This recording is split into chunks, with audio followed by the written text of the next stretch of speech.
First of all, let me introduce myself Nitish Sharma, and today I am going to conduct this session on behalf of your entire organization.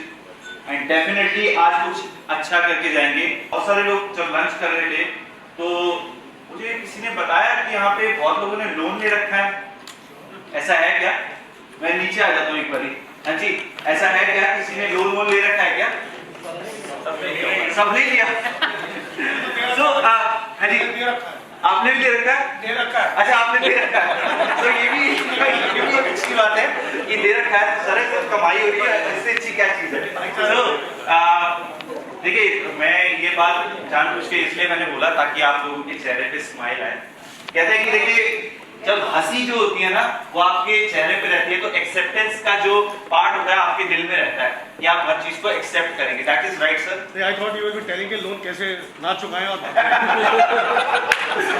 Sir ने सोच लिया loan class हो रही है तो इसलिए थोड़ा सा सर कह रहा कि अच्छा मुझे लग रहा है कि अब वापस आ सकता है, किसी ने शायद मेरा लोन ले रखा है तो क्या पता वापस भी दे।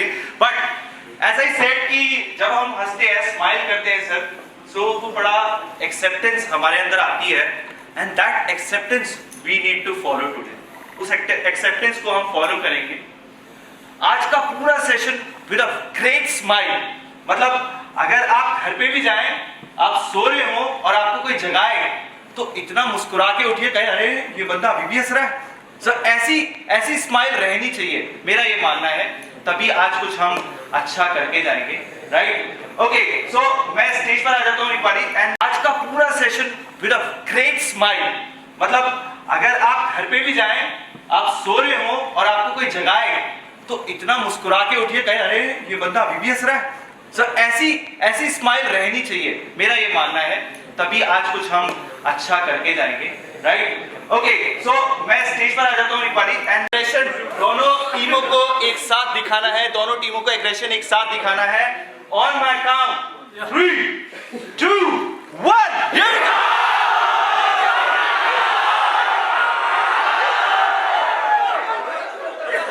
Okay, please settle down. Please, let's have a round of applause.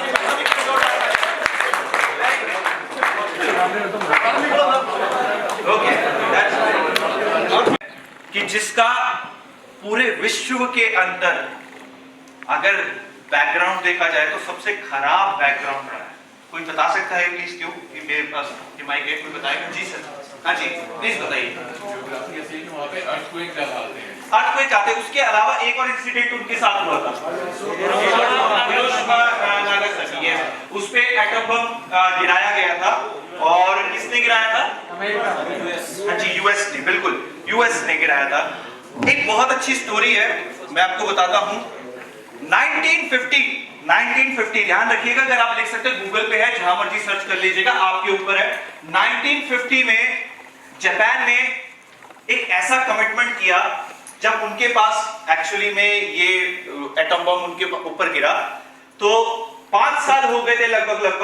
1950 के अंदर जापान ने ये आपस में डिस्कस किया कि भाई बहुत हो गया, पिछले 5 साल से हम रेडिएशन को इतना फील कर रहे हैं, अब इसके अलावा कोई चारा नहीं है हमारे पास। ठीक है, जस्ट लाइक कोविड अभी हुआ है, हम 2 साल से फेस कर रहे हैं, बट क्या कर रहे हैं हम? हिट हार्ड कर रहे हैं। राइट? कर रहे हैं कि नहीं कर रहे हैं? हम अपनी ग्रोथ को मेंटेन कर रहे नहीं कर रहे। इसी तरीके से 1950 में जब 5 साल हो गए लगातार कि जापान के लोग 5 साल के अंदर वो ये फेस कर रहे थे कि कंटिन्यूअस रेडिएशन है, वहां पे जितने भी प्रेग्नेंट लेडीज हैं उनके बच्चों पे बहुत असर पड़ रहा है, उसके बावजूद भी उनकी सरकार पे से पूरा भरोसा उठ चुका था। लेकिन जापान की सरकार ने एक कमिटमेंट किया, वो कमिटमेंट आप सुनेंगे तो हैरान हो जाएंगे कि जापान की सरकार ने कमिटमेंट किया कि they will become one of the top most leading country in the textile. They will become one of the top most country in the textile. वो टेक्सटाइल में टॉप मोस्ट लीडिंग कंट्री बनेंगे। Right? आपको पता होगा कि textile जब तक जमीन अच्छी नहीं होती सर, जब तक जमीन अच्छी नहीं होती तब तक कपड़ा और टेक्सटाइल का काम नहीं हो सकता। जब तक कपास नहीं उगेगा कपड़ा नहीं बनेगा। और आपको मैं विश्वास दिलाना चाहता हूं, आप देखिएगा, सर्च करिएगा अभी भी गूगल पे, इन 1960 इन 1960 आप देखेंगे कि Japan one of the top leading country in the world in textile बना। क्यों बना?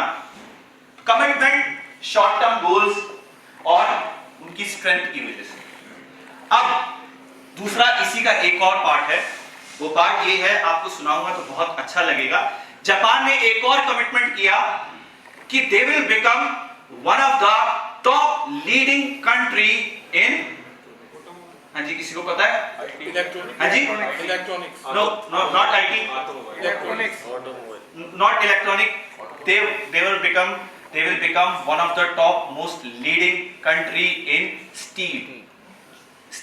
आप लिखिएगा और पढ़िएगा, इसे देखिएगा कि स्टील में, और मैं आपको विश्वास दिलाता हूं कि आप पूरी हिस्ट्री में सर्च कर लीजिए, कहीं भी देख लीजिए, आपको जापान के अंदर ना आयरन ओर मिलेगा ना कोल मिलेगा। आप हिस्ट्री उठा के देख लीजिए।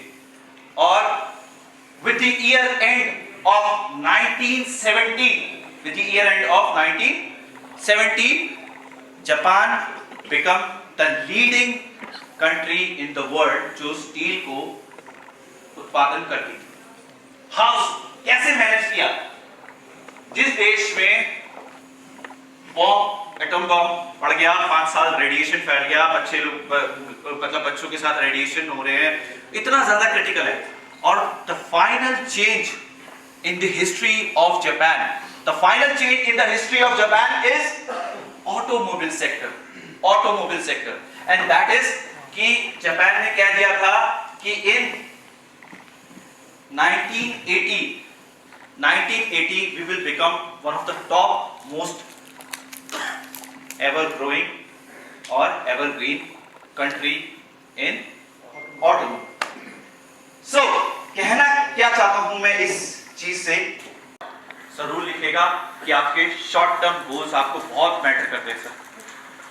ध्यान से आप कंसल्ट करके, एक दूसरे से बात करके, आप अपना पहले फेवरेट लिख लीजिए या आपका जो बेस्ट पार्ट है वो लिख लीजिए। आप किसी भी एक कैरेक्टर को जानते हैं यानी तो आप वो लिखिए प्लीज सभी आप लिखिए। चिंता मत करिए, मैं इनको महाभारत की लड़ाई नहीं करवाने वाला, यहाँ पे ऐसा कुछ नहीं होगा।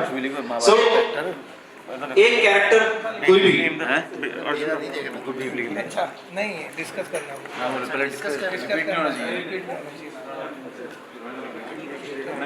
हाँ जी,